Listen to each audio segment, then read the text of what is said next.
Ladies and gentlemen, our next speaker is Sjoerd Luteyn, who's based in Amsterdam. Very, very interesting story that he will tell you today. He is the founder of an association, a foundation called Soul.com. But before we get to Sjoerd and he does his formal introduction, a bit of a brief on what he's going to talk about. When we talk about employee well-being, one of the things that we realize is that well-being cannot operate or cannot exist in isolation. Some of the best examples that we've seen of employee well-being is when employees tend to feel part of a larger community. And that community could be based on identity, could be based on beliefs, could be based on linguistic affiliations, or could be simply in an organization. So over the last many years, Sjoerd has been involved in creating communities in the corporate and the business world. So with that, I would like to invite you to Sjoerd Luteyn. Thank you so much, Anirvan. It's really an honor to be here. And I'd also like to thank Gyan for his great first conversation, or first presentation, actually. It was very insightful, and I think a lot of work went into it to actually gather all those insights. And a lot of the insights that he shared is actually also relating to some of the work that we do. So I will come back to some of the things that you said, Gyan. So let me start with the first thing, and that's something when I present always is the case when I travel often. My name is Sjoerd Luteyn, which is very hard to pronounce for many people. So I'd like to invite you to try. I don't see you, I don't hear you, so don't feel ashamed. If you're non-Dutch, it is like impossible to pronounce my first name. It's called Sjoerd. Maybe this helps sometimes. It helps people. So this is not how you write it, but this is how you pronounce it. Sjoerd Luteyn. And I'm from a company called Soul.com. And what I'll do today is I'll tell you a little bit about the founding of our company. And then I'll share some of the things that we have learned from the work that we did. And I also like to leave some space open for questions, because normally I prefer to have conversations with people rather than being a talking head. So I'd like to invite you to use the Q&A thing, which is in your Zoom screen, to pop in any question during the presentation, and then I can go through them by the end of the presentation. So feel free to ask any question in there, or place any comment in the comment box in the chat, and use that opportunity, because I think that's really a nice way to interact in this form. So let's kick it off. I think what is interesting is some of the things that Gyan already mentioned, is that we need to really think about the nature of work nowadays. And we still see a lot of these organizations, whether they're corporates or large-scale industry businesses, they still have often this industrial approach to work. I think you already shared this idea of spending time versus money, right? Really trying to buy it from the people, actually. And you also talked about the march of the machine, something I really liked. I like that little quote that you used. And when we think about these organizations, or when we visit these organizations, we often see that these are almost soulless places. People are working there, checking in every morning with their pass, bleep, coming into the office, and by the end of the day, leaving the office. We think and talk about work-life balance as work is not life. So I really think that the question that Gyan posted, like we need to rethink reimagine actually what it means to work, is a fundamental task that we almost participate in.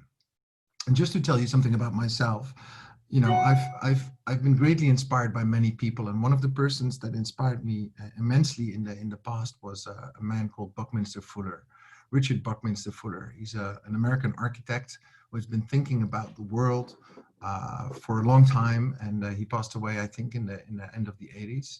In the 60s, he's written a book called Operation Manual for Spaceship Earth.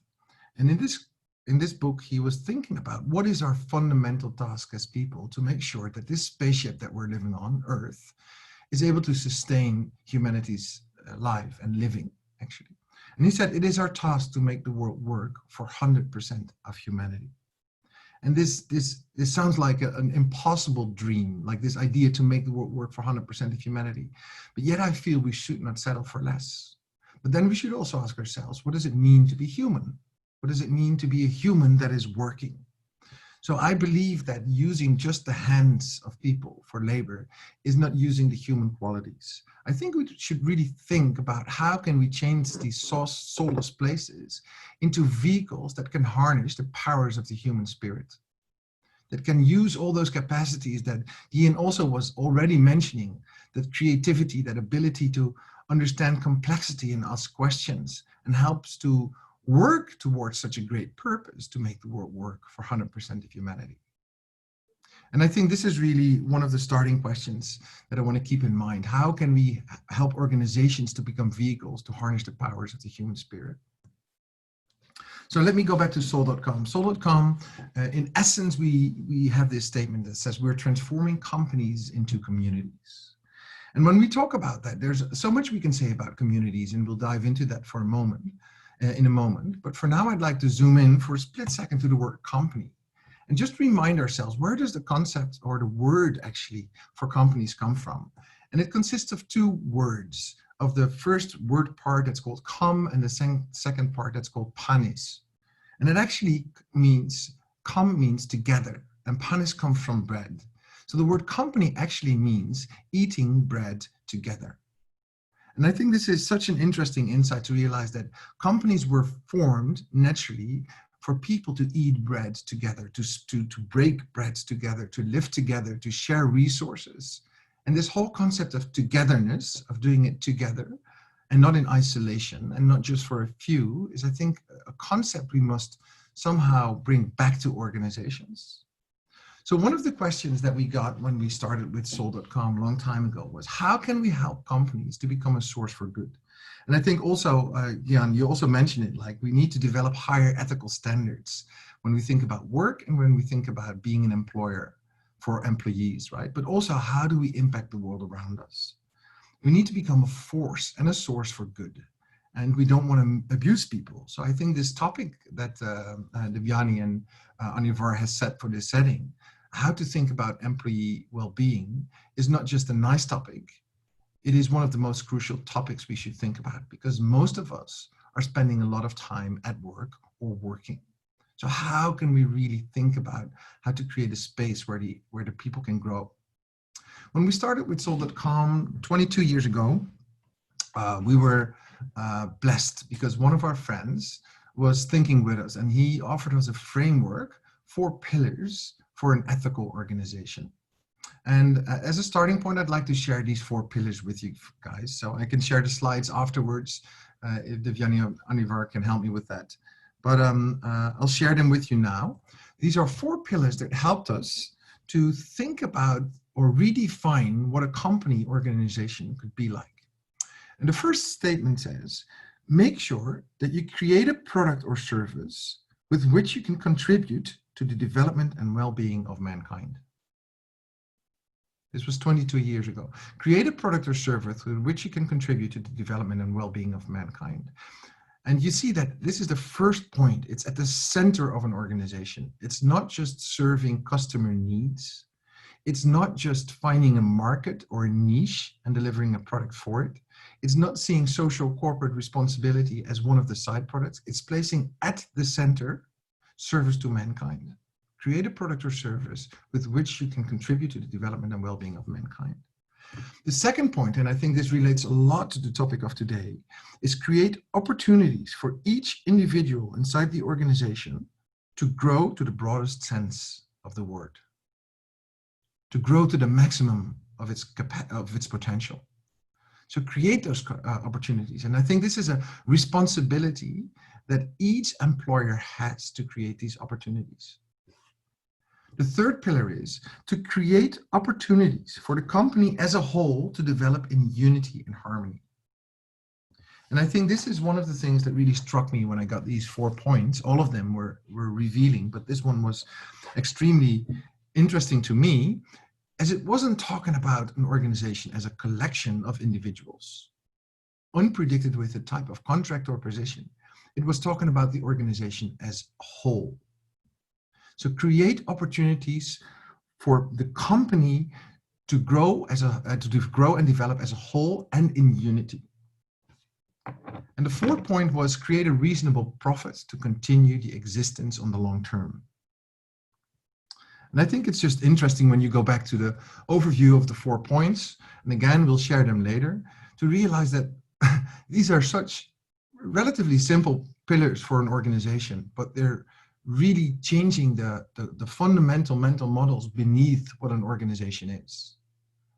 They're recreating the essence of an organization. And in time, we started to realize that we were not talking about just improving an organization. We were realizing that we were exploring how we could redefine organizations and think about them in other terms.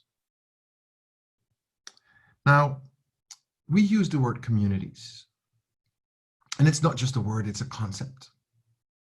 And the thing with concepts is, the further we grow, the further we know, the further we understand, the more experience we have as human beings, the broader our understanding of such a concept becomes. And when we train people and work with organizations, we never give definitions because we don't want to lock up the understanding of a concept in one definition. It has many meanings. And as I said earlier, we worked across the globe. And we realize that every local culture has their own understanding and conceptualization of something like communities. In some places they refer to it as neighborhood, some places they refer to it as religious communities or any other forms. And I just want to leave those for a moment behind and really try to use it as a vessel, as a vehicle, as a concept to imagine our future organizations. So here's a question I have for you, and maybe you can use this as a reflection question throughout the whole presentation, but you can also use your own experience, and you can use the chat box to add some of your insights. So imagine your organization would be functioning as a community, or has a community-like culture, or maybe even a community-like structure. What would it look like? How would it feel? How would people relate to one another? How are decisions being made? What is the nature of the relationship of work? How are contracts being designed? How do we work together? All these questions that Jan asked can also be asked from this perspective. So imagine your organization as a community. What would it look like? What would be its characteristics? Please use the chat box to add some of your responses. I really would like to see how you would imagine this. And one of the things that we've learned, and we will go back to some of the things that we've seen at the end, is that whenever we ask this question, this relatively simple question, unpredicted with the group of people we were working with, people come up with answers. They can actually envision an organization functioning as a community. We've been working with small companies, really, really tiny companies. We've been working with large-scale companies, global companies, so many different types of organizations. But many people can actually just envision or conceptualize organizations as communities. I see in the chat, and some of the things are coming up: friendly, respectful, supportive. And I think it's really to understand that these qualities we can find. Continue throughout the presentation with adding these thoughts. What are the characteristics of a community? Because I'm quite sure we can come up with a lot of ideas and insights. Ideas like a common purpose or trust or real communication. Social with well-aligned values and purpose. And once we draft this image of an organization, our organization as a community, we also often realize that this is really the place where I want to work. This is where I want to put my capabilities and qualities into practice and to good use, to do something meaningful and to do something strong. Now, when we go through our courses, and I will share a little bit of our learning in a minute, we use a lot of quotes of different angles.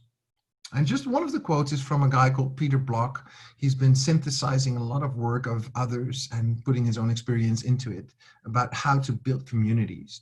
And one of the statements is, he says, a community is a human system given form by conversations of relatedness.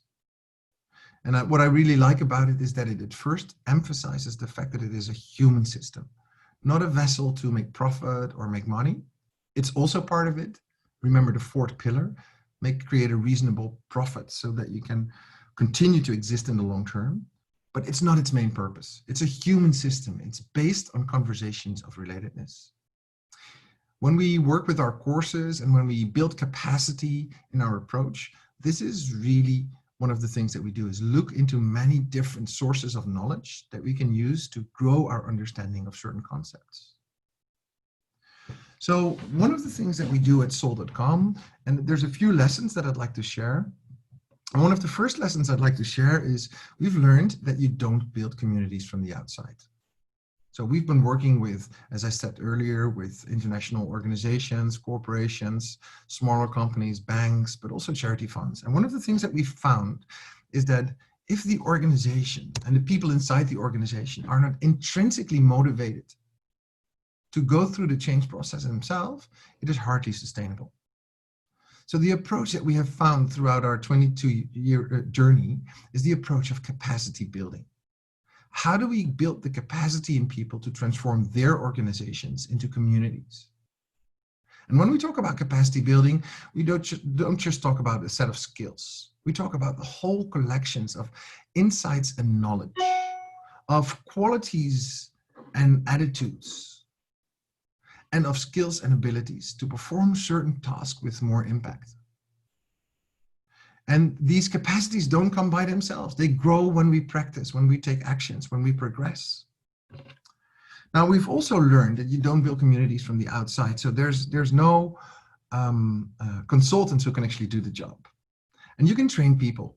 Another thing that we've learned is that there's no one process that works the same. We'd like to offer a book with the 1, 2, 3 of community building, but reality is every organization, every place where people come together, the process unfolds in its own natural, organic way. Yet there are some learnings and some patterns that we have identified working with organizations over the years. And we've developed I wouldn't call it a model, it's rather a reflection model, maybe let's call it model for a split second, that helps us to understand what is the maturity of this organization, what is the maturity of the process of transforming the company and community, and what capacities should we be focusing on right now. And this model, this understanding goes and travels through 4 stages. And I'd like to take you through those stages and share with you some of the learnings that we had about what questions to ask when. What are the conditions under which an organization can actually transform into a community? The first stage we call creating a new mind. And I think I again want to refer to Guillen's first talk. He talked about we need to reimagine what work is. Creating a new mind means that we really try to create and challenge our mental models. What is the meaning of an organization? How do we work together? What is my relation in how I work here? How do we make decisions together? All of these questions are based on certain mental models that we hold. And we need to somehow start to reimagine the future. So we need to create a new mind. We have learned and seen that this is not a simple thing to do. It's not a day on a session of one day out of the office and just find some creativity and some inspiration. It's a process where you can really try to understand the mental models. But people don't come up with these so easily, because we've often learned that when you really come with a challenging question, it's not always safe. I think in the first question, I saw a guy also mentioning the idea of psychological safety, and how many workplaces that we are at offer the psychological safety to ask questions.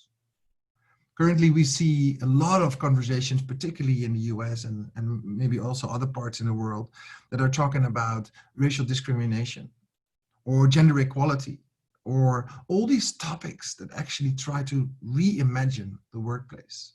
Creating a new mind is not a simple thing, and it requires actually something else. This is why we have found that the first learning question we should ask ourselves is, how do we create an environment of trust? Because if we don't create this environment of trust, how are people feeling secure and safe enough to offer their thoughts, to be challenged by others? The first step of transforming a company into a community is to ask this question: how to create an environment of trust. And we've learned in our capacity program that there's a few capacities that are absolutely needed.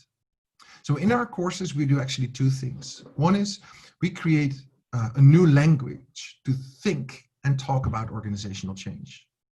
Secondly, we develop capacities in people.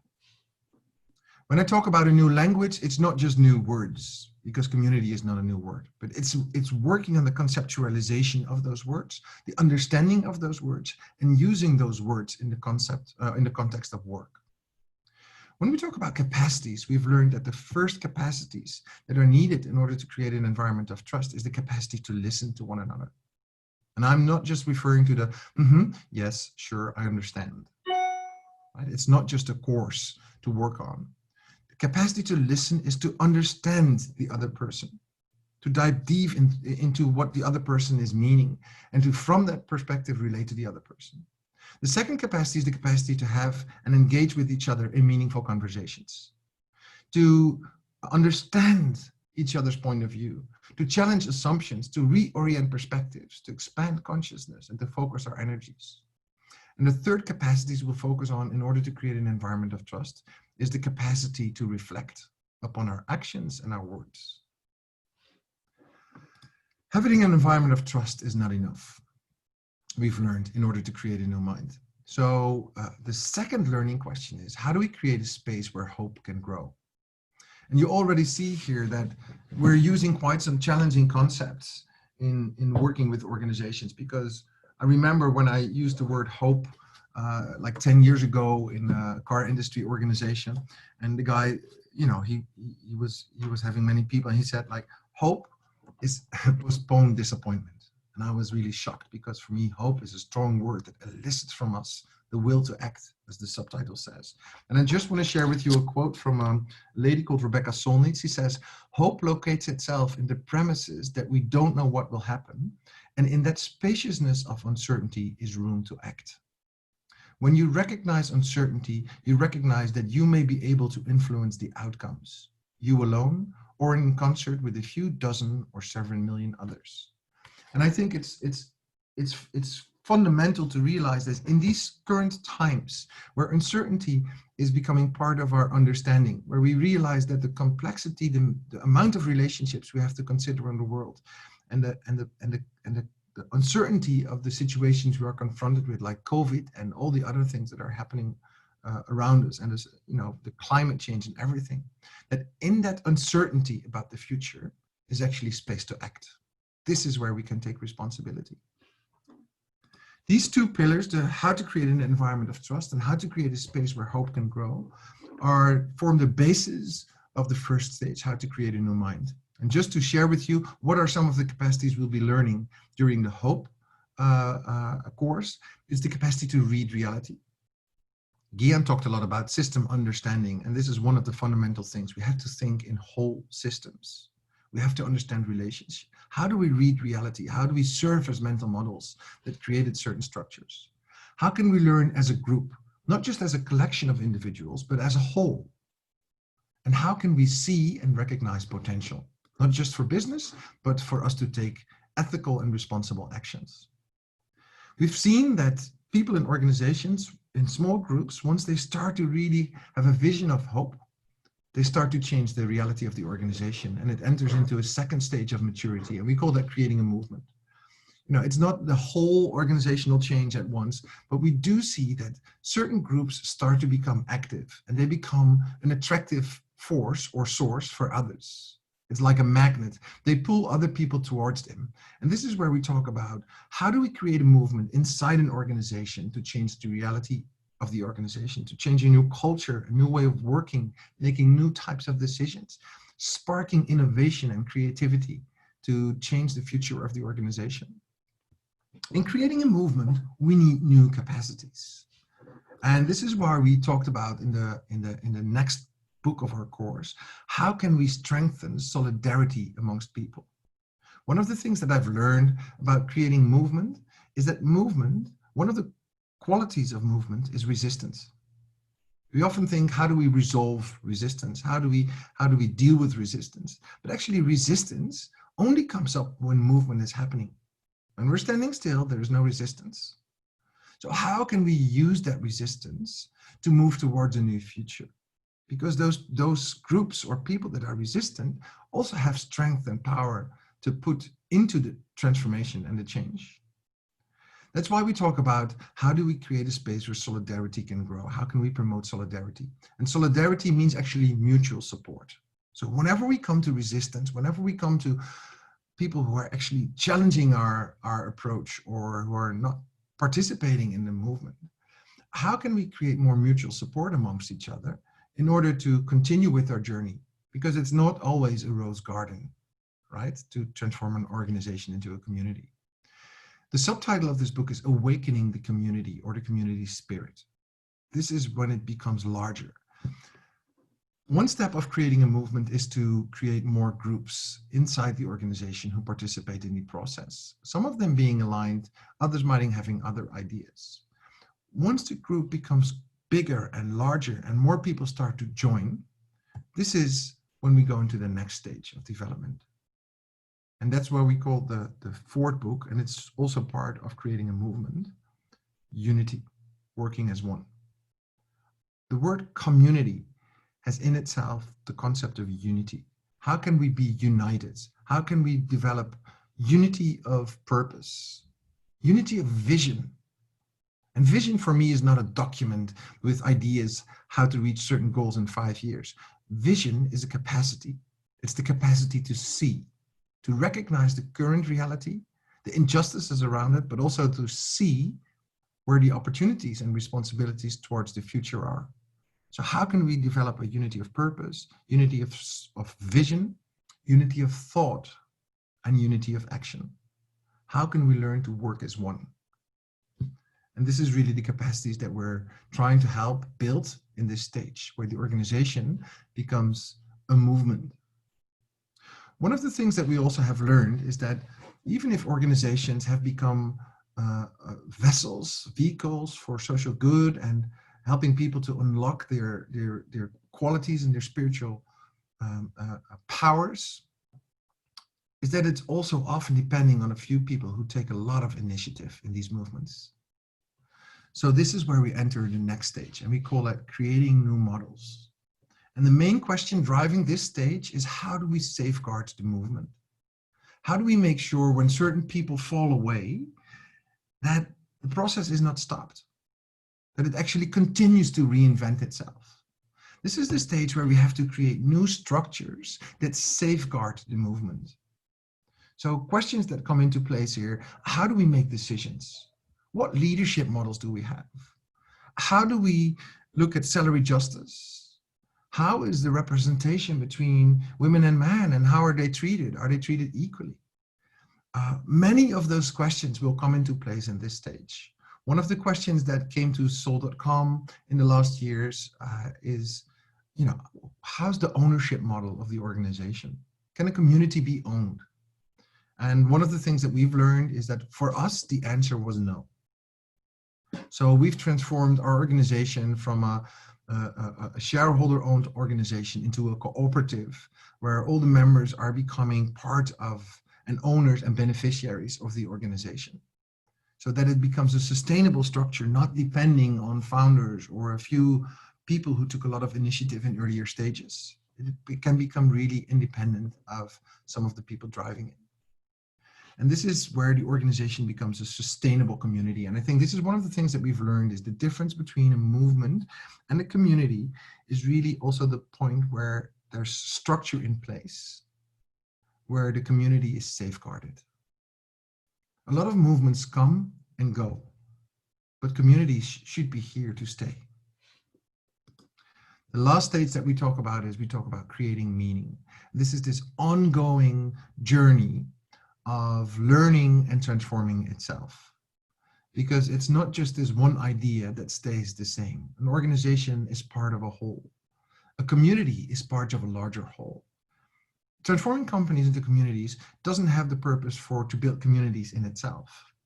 Communities are natural units that have always been structures that form society. And these communities, these organizations transformed into communities, become sources for good for society at large. So they're continuously interacting, learning with and together in collaboration with others, how to make the world work for 100% of humanity.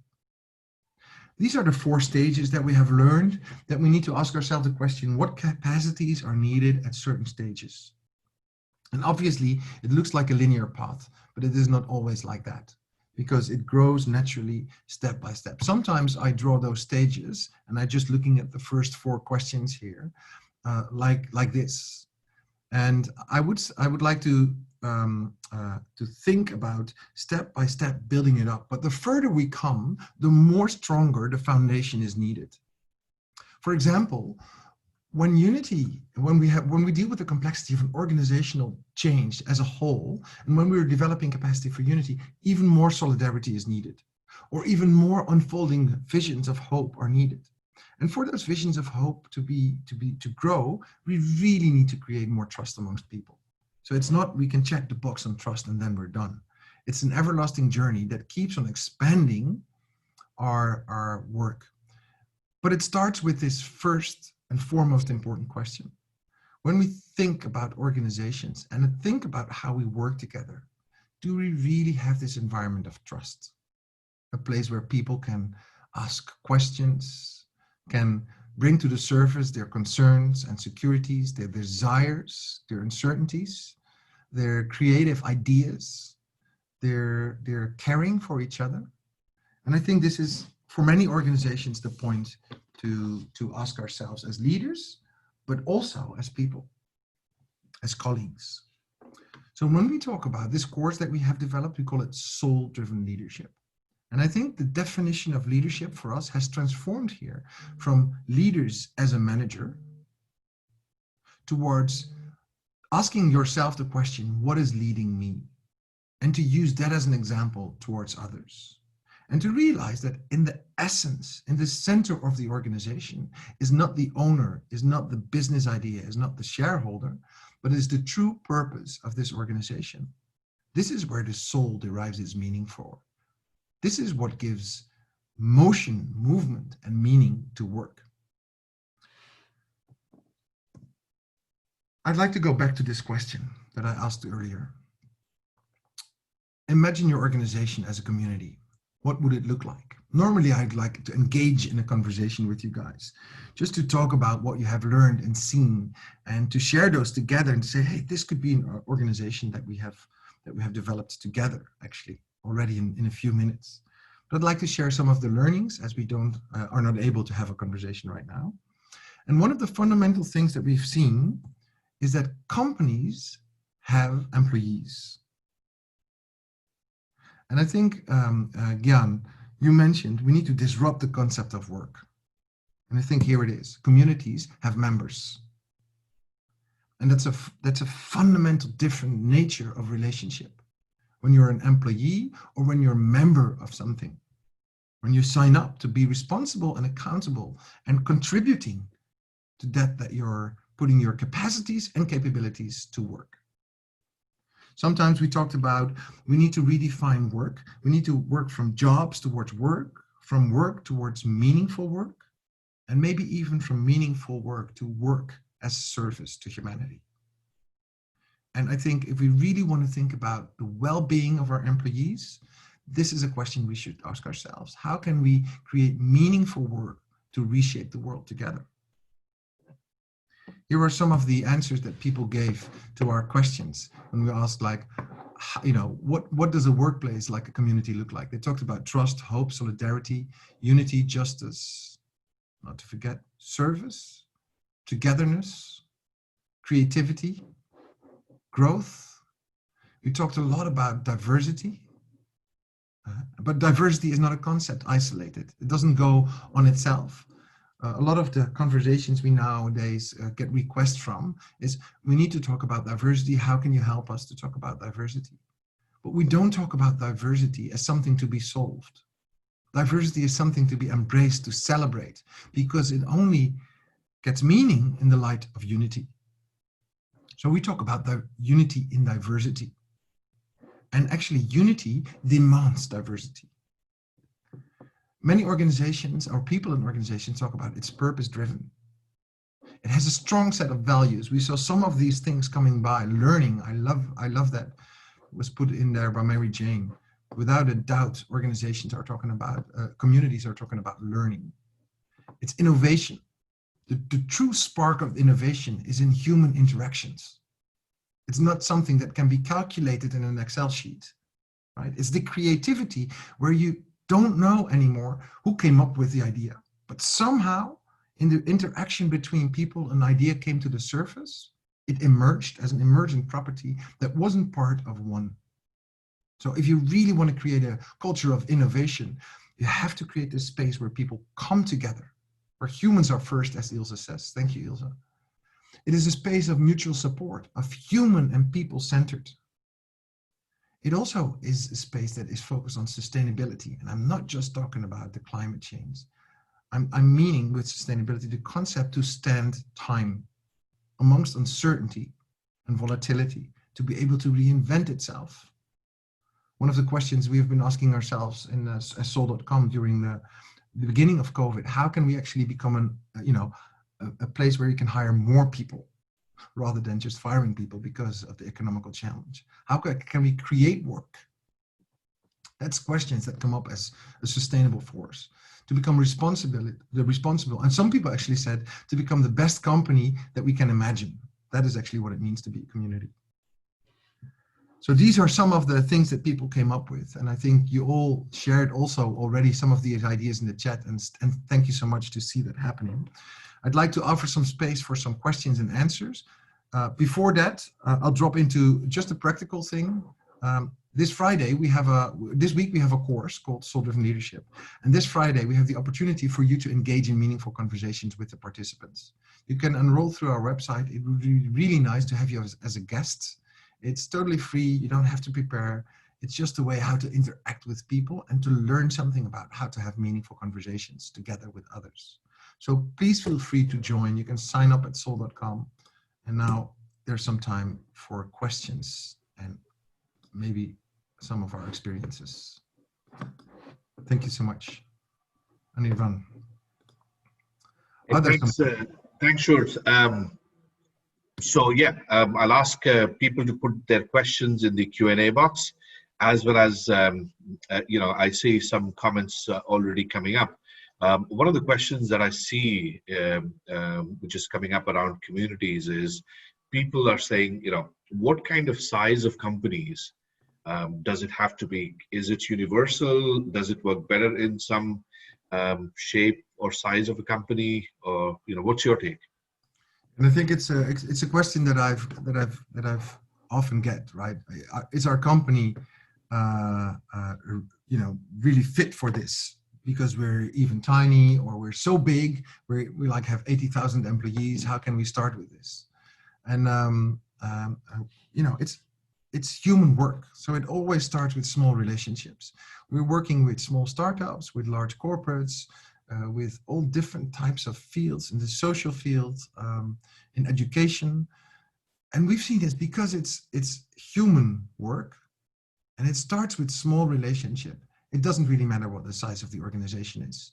So you start with small groups that build relationships of trust, and they start to take initiatives to change the culture of the organization. So we've seen that the question is not, how big is our company? The question is, where can you start? Because it's all about starting. Excellent. Yeah, there's a question, which is, what is the impact of increasing working remotely / virtual on breaking the bridge together? This is from Cornelis. Yeah, thank you, Cornelis. And I think it's a question that I've also seen more and more in recent times, that the whole concept of community or organization as community has become quite apparent nowadays. Because, for example, we're working with a German company, and they weren't used to working remotely. They're now completely working remotely, and some people feel completely liberated. Other people feel completely stressed. This morning, I think one of the attendees shared a movie of an example of a 1 hour time lapse of a woman working behind a computer screen, and her child being next to her, and then she could concentrate, and there's a lot of guilt that people feel working at home. So there's a lot of questions that come up. Now we start to understand that this remote working, virtual working, is not just a temporary thing. So again, here is the question as an organization. How do you create togetherness? How do you create the experience of relatedness, of being part of something bigger? Now it's not so self-evident anymore. There's no spaces between our activities of work where we're lunching together, walking together, standing at coffee machines. How do you create those spaces? How do you accommodate those spaces for conversations and for people to interact together? And I think it's becoming more apparent that you cannot just see work as a set of activities, things that you do and then leave again, because then it becomes really meaningless work. It becomes time for money and not meaning into work. So I think, as organizations, you have to have that responsibility to create those spaces for interactions. I think it's a great question, Cornelis. Thank you so much.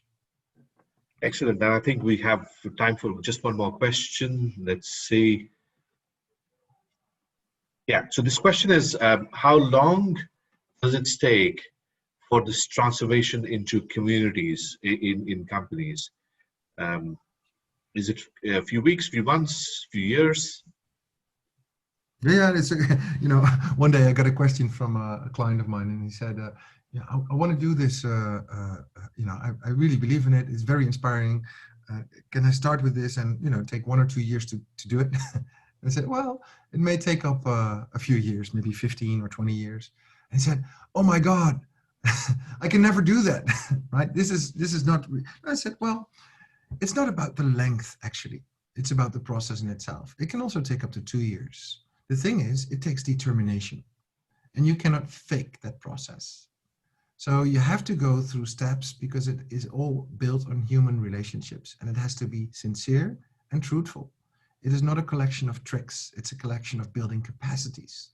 And sometimes that takes time. Capacities at the individual level, but also capacities at an institutional level.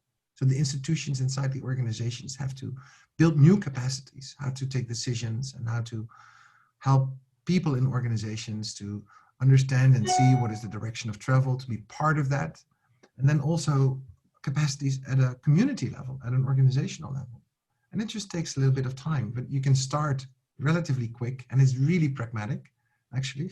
It sounds conceptual, but it's extremely pragmatic, and you will see changes already happening within a day, without a doubt. So I see there's another question from Chanar. He says, how does your vision of a community with trust and humans accountability as a group reconcile with Guy's vision of totally contractual workforce in the future? And, it's great question. I think that in the classical organization, a lot of community organizations seem to be depending on a few initiators. So people who took the initiative, who brought people together around work and who grew naturally. And I think we more and more see that communities are actually not always initiated by one person. They're a natural consequence of people coming together. And sometimes it's temporary, and maybe a community as a structure is not needed. But sometimes more sustainable relationships grow from it. Something that we've learned for ourselves, for example, as Soul.com is expanding, we were working on creating local units abroad. So in many different places, new groups of people coming together and they can start. And we've learned that this is not an organic way of how it unfolds. People start to work together as a team, and only in time, a need for a more sustainable structure is needed. So I think, communities emerge naturally. And maybe the question in the future won't be how to transform companies into communities, but maybe the question is, how can we develop capacities to build communities and not just transform existing communities? So it's interesting to see how contractual workforce or group work and networking can actually also form a basis for community work. So that's just a thought that comes to mind, Chana. Thank you so much. It was again a great conversation, a great insight into how companies need to evolve themselves into communities, and how communities are an important pillar for employee well-being. So with that, I would like to thank you again, Sjoerd Luteyn. And what's the best way people can sort of follow you or be in touch with you? I think the most simple thing is our website, soul.com, and we're most active on LinkedIn. So you can also find our feed on LinkedIn, and we have a We started a group on LinkedIn called Future Leadership to explore the concept of leadership as a capacity on LinkedIn as well. So I think that's the best way to follow up and to get heads up of what we're doing. And you can always join our open introductions. Every month there's one, and interact with us and have conversations. And you can also mail me. I will put my email into the chat box and I'll reach out to you and we can have a conversation, because that's what I like most, to have conversations with people. Excellent. Thank you, Sjoerd. And I love the yellow postage on your screen. You know, everything is a learning process. I think that's a great saying example. So with that, I would like to thank you again.